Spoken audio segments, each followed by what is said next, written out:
It was quite interesting talking with Andrea Rossi the other day.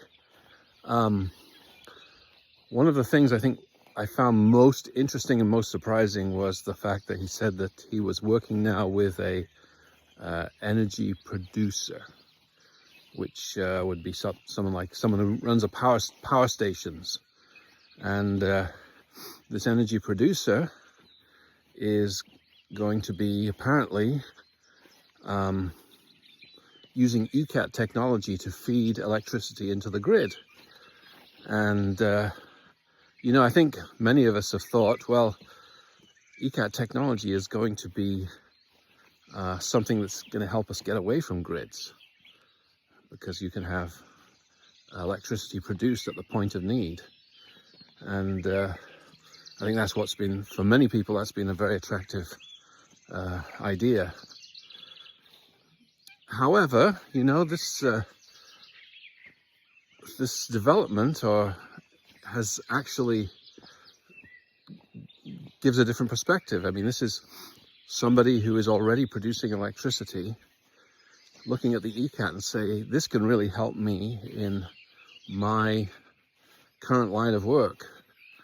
And I can see from a grid feeder's point of view, that this could be quite an appealing idea, because for one thing, especially if you're currently involved with wind and solar, which are intermittent and unreliable sources of energy because of weather conditions and daylight, etc. ECAT provides a predictable amount of electricity 24/7.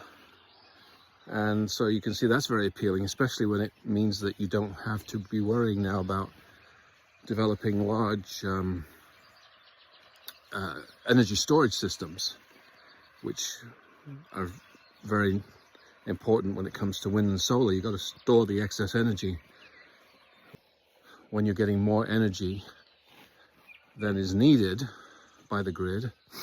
With the ECAT, you can sort of predict and provide the amount of energy that the grid needs by switching on and off ECATs. There's also, of course, the environmental benefits. There are regulations that are discouraging grid providers from using fossil fuels. And with the ECAT, of course, there's no fossil fuels involved.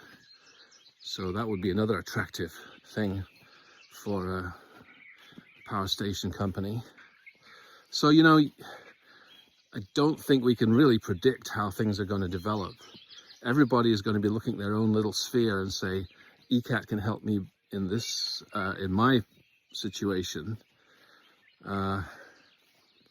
including big power companies.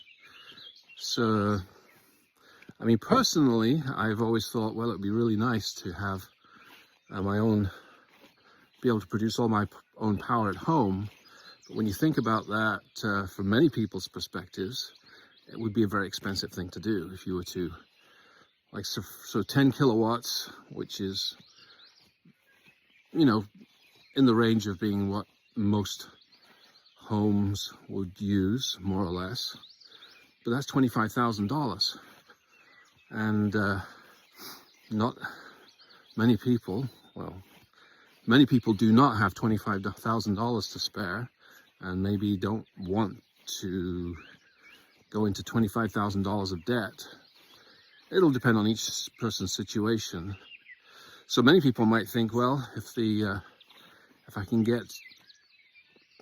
grid can produce cheaper electricity for me through ECAT, and if it's doing it in a clean way, maybe I'd be happy to stay on the grid instead of coming up with $25,000 or whatever the cost may be.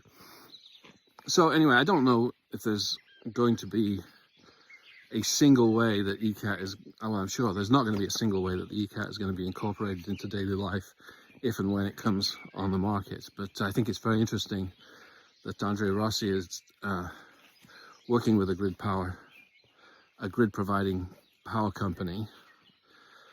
But he also says that he's going to continue to sell the small units. So I suppose from his point of view, it doesn't really matter.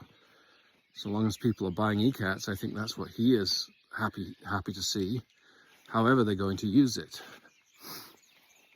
So, I don't think at this point, it's very, very hard to predict how things are going to end up. And I think especially, you think about regulation. There has been legislation passed in certain jurisdictions that make it very